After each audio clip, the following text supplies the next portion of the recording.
This can go. I'm going to attempt to do this again. So, welcome to Friday. I'm your host, Eric, and this week is LGBT Topics Week. A couple of items that are in the news right now. And I'm just going to rehash about this because they believe this will open up an opportunity to discriminate against people based on their sexual orientation and gender identity. Because we have a lot of evidence that shows that organizations who are religiously oriented have a tendency to discriminate against people based on their sexual orientation and gender identity. So, obviously, the ACLU and other organizations are going to be paying close attention to this. But for a little bit of historical information, this is not the first time the United States has done such a thing.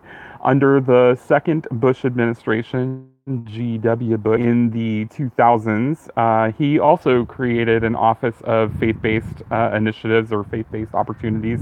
And it was similarly concerning to people with civil rights issues and civil rights bents. So it's definitely something to keep a lookout for. But again, it's a historical thing that the U.S. has done. So keep that in mind. Secondly, another thing that's kind of smacking of the 90s, kind of a reboot of old news, is that the state of Kansas has pushed a ban for same-sex adoptions. This has been an ongoing issue for LGBT adoptive parents across the country, and it was assumed incorrectly that the Obergefell decision would help unlock some of those problems with LGBT adoptions. It is not. It has not.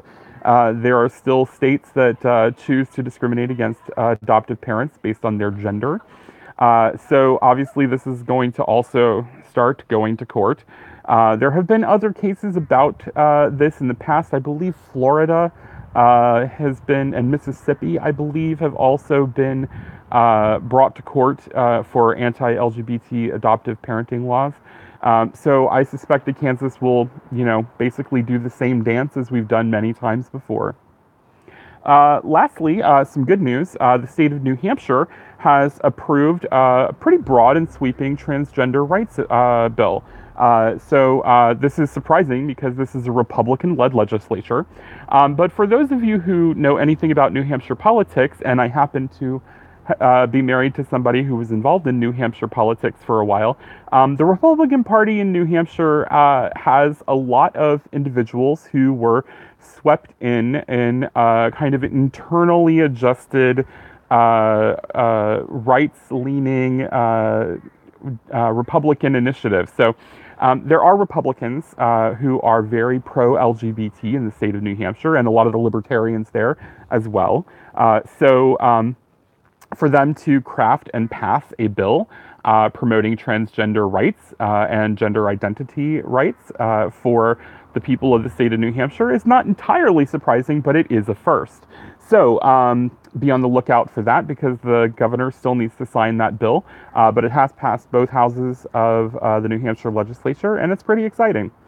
So that's a quick update on what's happening in the news for LGBT folks. I hope you enjoyed this, and if you did, please give me a thumbs up. If you want to see more videos like this, please subscribe to our channel.